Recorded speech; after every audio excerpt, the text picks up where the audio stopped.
Hello everybody and welcome to my YouTube channel. I of course am just another heavy metal maniac, and today I'm doing a video that I think I'm going to start doing at the end, or well, almost at the end of every month now. So it is the 26th of November as of when I'm recording this. December is looming in very, very quickly. Man, this year has really gone by in kind of a blur for me. I don't know about you, but it just feels like I fell asleep in like February and it's like, holy shit, it's November now? Jesus. Anyways, I figured this might be kind of just an interesting topic. I want to discuss what are some of the albums that I've been listening to this month. So I have a list of 10 albums here before me. 5 of these albums are the albums that I've been returning to the most this month, and the albums I've just been revisiting the most in the month of November. And then the other 5 are albums that I've discovered in this month of November, like albums I did not hear before this month that I just discovered in November. So yeah, like I said, I think I'm going to be starting to do this at the end of every month pretty much. So yeah, without further ado, enough of my ramblings, let's just get right into my list. So we'll start with what albums I've been returning to the most this month.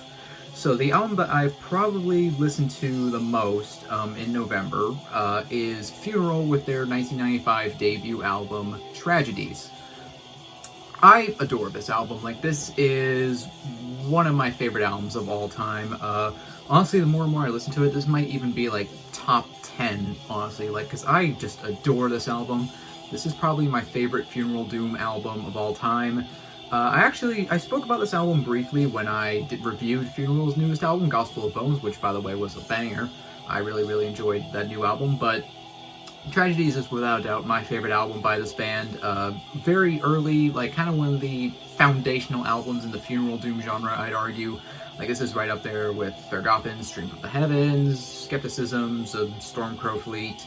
Yeah, this is right up there in terms of, like, helping shape Funeral Doom as a genre, and, like, kind of, you know, this is one of the albums that helped kind of establish Funeral Doom as its own genre, I think. And I think it's honestly a unique album for Funeral Doom, because it definitely is very Funeral Doom. Like, it's just very heavy, very just sad, dreary music. It's just very sorrowful and melancholic. You could honestly put it on at a funeral and it would fit right in. But the things I love the most about this album are honestly not like the elements that not like the traditional Funeral Doom elements. There's a lot of acoustic, like kind of almost folky passages on this album, and they are just absolutely beautiful. But honestly, my favorite part of this album are the female vocals, like, because, oh my god, they are just so beautiful and haunting, and they just give this album such just a heavy, dark, just somber, sad atmosphere. And then you have these absolutely just heavy, demonic growls to go along with them. And then there's parts where they're singing together, and it's just like this creates this beautiful dichotomy between the, you know, just the harsh growling vocals and these beautifully sung female vocals. It's just absolutely beautiful. I think this album is absolutely beautiful. There's only 5 tracks on this album, but I love every single track on this album. Under Ebony Shades, the second track, is probably my favorite on the album. That is, like, honestly probably one of my top 5 favorite songs of all time right now at the moment. I just absolutely adore that song, and this entire album. This is the album I've listened to probably the most in November. I was listening to it a ton in October too. I've been listening to this album basically non-stop, and I never get tired of it. It's just as depressing and emotional and just such an amazing listen every single time. Like I said, this is easily, eventually I'm going to have to redo my top 50 favorite albums list, because some things have definitely shifted around a bit, and this would definitely be on there. So yeah, that's my first album, Funeral with Tragedies. So another album I've been returning to a lot this month is Bethlehem with their sophomore album, Dictius to Nacere. I don't know if I said that right. Please forgive me if I probably said it wrong. But yeah, I love this band. Bethlehem, even though I don't think I've ever really talked about them on the channel before, honestly, are one of my favorite black metal bands. Black metal / doom metal. I just really love their style. They're of black metal, and I love pretty much everything this band has done, even like the kind of weirder, more experimental albums I honestly enjoy from this band. But their second album is definitely one of my favorites from them. Honestly, it might be my favorite. I don't know, between Dictius to Nacere, again, I'm sorry, I know I said that wrong, but between this one and Dark Metal, the debut, it's like 1A and 1B. Like, I love both of those albums so much, but man, this album is just this album is just awesome. I absolutely love this album. The vocals are definitely a bit of an acquired taste, and I can understand that. I know some people really can't stand the vocals with this band, but I love them. I just think the absolutely just fucking manic delivery totally fits like with the music and what they're trying to do, and it really adds just this layer of craziness. And I don't know, I just really love the vocals. I think they really fit, but I also love the music too. Like, again, it's black metal-y, but they also bring in a lot of elements of like doom. Like, you kind of hear the influence a bit from like kind of like Sabbath, and you know, like, again, just kind of more like, again, it brings in like doom elements, but with that, got that kind of raw black metal production and that black metal evilness and aggression. Yeah, it's definitely all over this album. But you know, taking doom metal, which is my favorite metal subgenre, mixing it with black metal, I'm gonna love it. I'm a happy boy when you know, you do stuff like that. But yeah, this is just such an amazing album. Like I said, this might be my favorite album by this band, but again, I love pretty much everything Bethlehem has ever done. I just love this album to pieces, and it's an album I've been returning to a lot in November. So yeah, I tend to listen to a lot of black metal, like towards like when it's getting colder, just because it really fits. And honestly, this album like perfectly fits like the weather, because the weather lately has been just absolutely just dreary and cold, so I feel like this album just perfectly fits for that. So I have another black metal album on my list. It is actually the album that is currently playing right now in the background. It is Drook with their album Blood in Our Wells. The more and more I listen to Drook, the more and more I realize that these guys are probably my favorite black metal band. Yep, I just absolutely adore this band, and again, I love like everything they've ever done. They are probably my favorite black metal band, if not at the very least top 3. Blood in Our Wells is possibly my favorite album by them again, but again, that's also tough to say because I also love the debut Forgotten Legends and like Autumn Aurora and stuff. Again, I love everything this band has done. Blood in Our Wells is kind of an album I've been returning to a lot lately just because I love it. I love everything about it. I love the production on it. Like, it's perfect for that. This is just like how I want atmospheric black metal to be, almost. Like, everything about this album is just perfect, honestly. I love the production on it. I love the way the songs are written, and again, I love their style of just like kind of almost kind of folky type influences mixed in with that kind of atmospheric black metal sound. All the riffs are super memorable. That's like atmospheric, but still like heavy. And again, I think all these songs are just super memorable. Like Furrow of Gods is such an amazing song. Solitude, Eternity, When the Flame Turns to Ashes is just, yeah. I just love this album. I love everything about it. This, again, might be my favorite album by this band, but again, that's tough. If I rank Droop one day, this will be pretty high. But yeah, this is just one of my favorite albums of all. This is number one of my favorite black metal albums. I absolutely love this album. I've been listening to this album a lot because, again, I just feel like it kind of has those perfect kind of winter cold vibes, or specifically kind of like November, where it's not quite, it hasn't snowed here yet, but it is still just kind of cold and wet and miserable. So yeah, I feel like black metal is very, very fitting for the kind of the atmosphere and kind of the mood of my current situation. Alright, so the death metal album I've been returning to the most in November is Cenotaph's debut, The Gloomy Reflections of Our Hidden Sorrows. This is one of my favorite old school death metal albums, just because this album is freaking heavy. Like, this is honestly one of the heaviest old school death metal albums I've ever heard.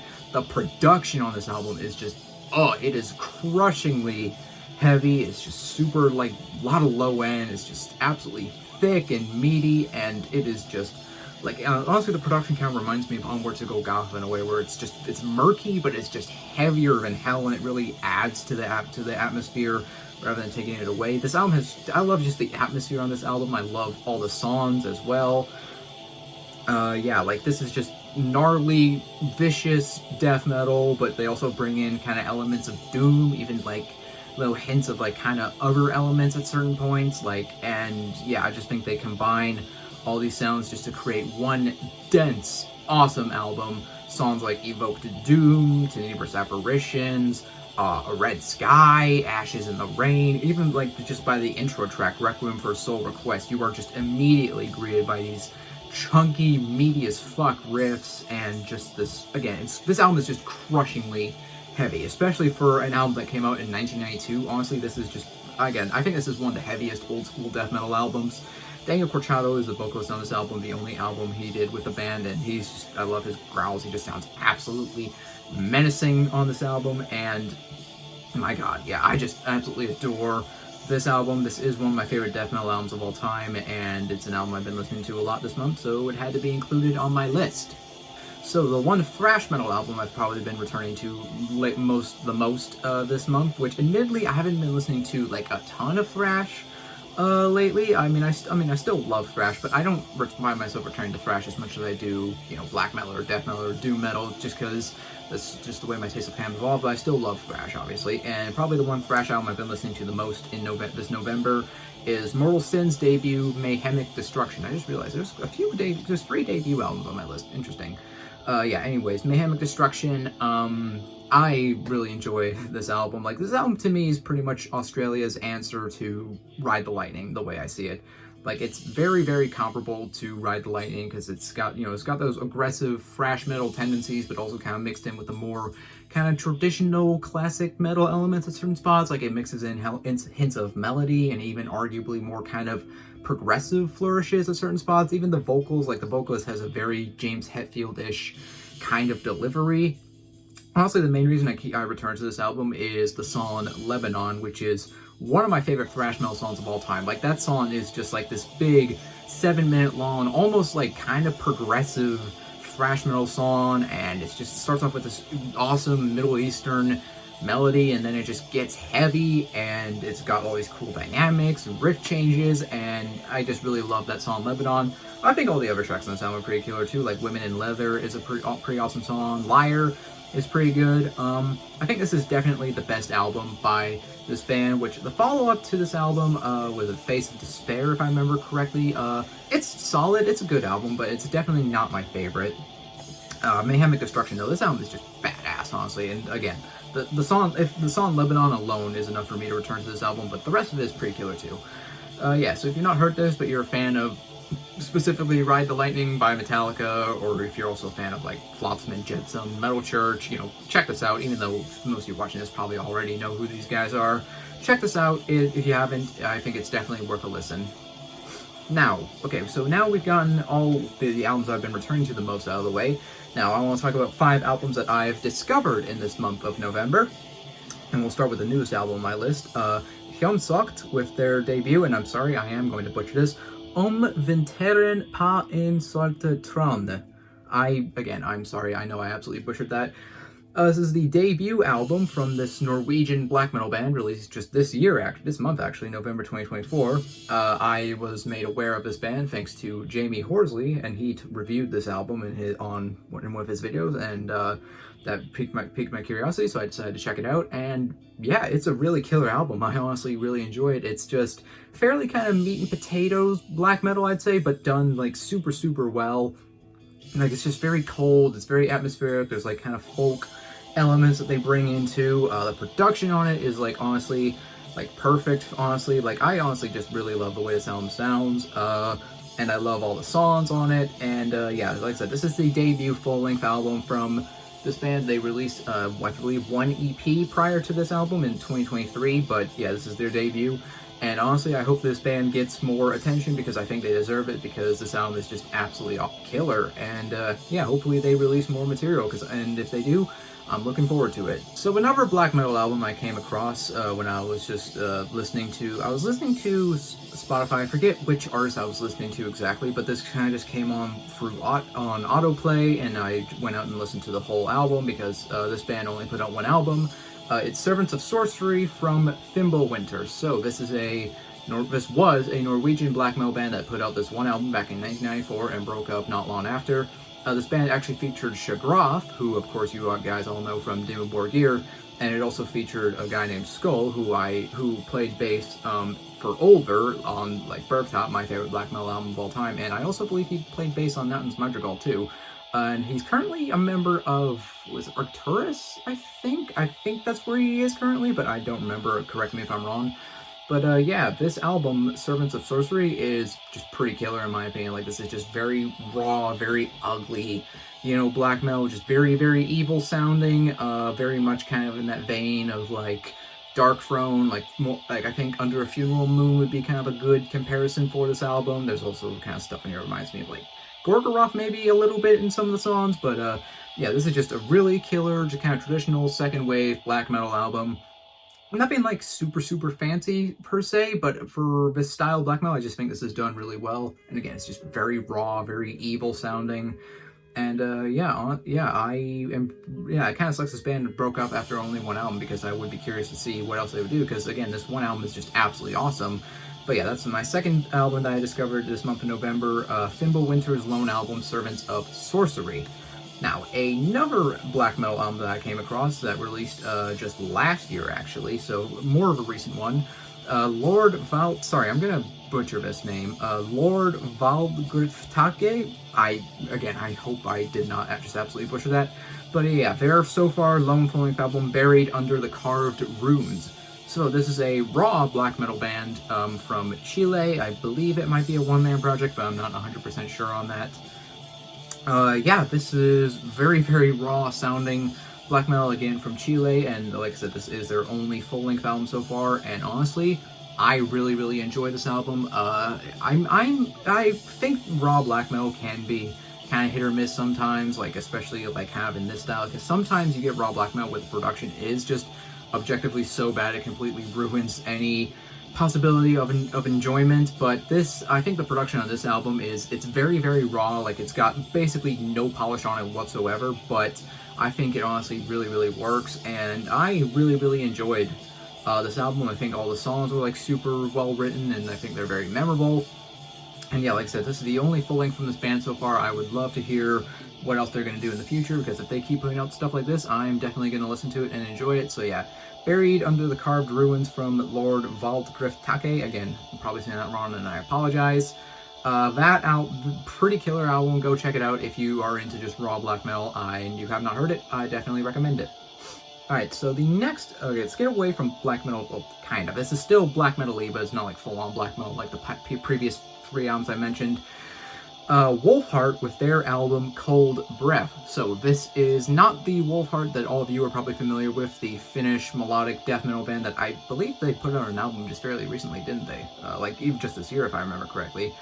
This is not that band. This is another Finnish metal band called Wolfart, and they put out this one album back in 1999, and yeah, it is their only full-length. They broke up not long after, and this band has just kind of seemed to have slipped into obscurity, because I don't really see anyone talking about this band at all. But yeah, this album is pretty killer.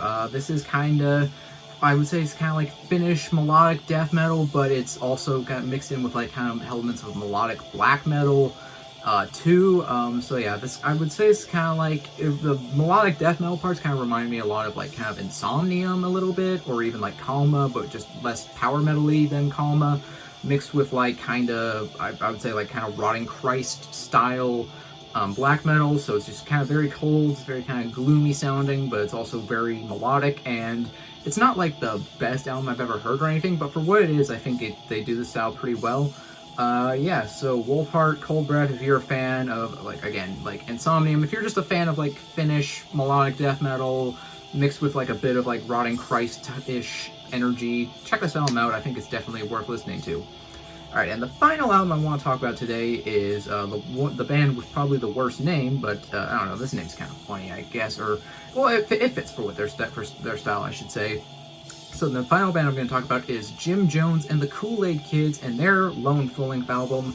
Trust me, a lot of one-and-done albums that I've discovered this year, this entire year, actually, but I meant to say this month. Anyways, Jim Jones and the Kool-Aid Kids, trust me, I just randomly stumbled across this band while I was perusing through the archives. I believe I saw this band, I was looking at the page specifically for Dream Death, which I really enjoy Dream Death, you know, because I'm a big fan of Celtic Frost. Dream Death is pretty much just Celtic Frost worship, and so yeah, I like Dream Death. But anyways, this was in kind of like the similar artist tab, and I looked at their profiles, they only had one album, and I decided to check it out, and to describe this album is pretty much Dream Death mixed with like kind of crossover thrash. Like there's a lot more influence from punk and hardcore on this album.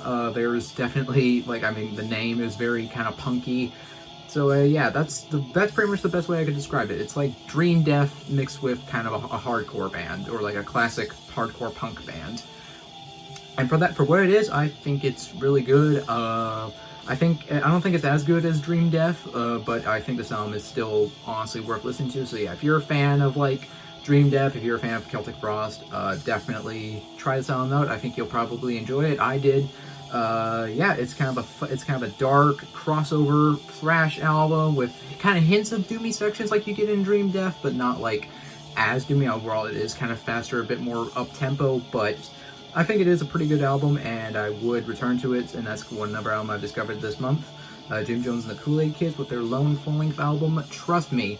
And that concludes this video. Like I said, I want to do this at the end of every month from now on, just because, I don't know, I think it's kind of a cool thing to talk about. So what albums have you been listening to this month? What albums have you discovered this month? Leave your comments down below. If you made it to the end of this, sorry, getting tongue twisted again. This always happens to me. I don't know why.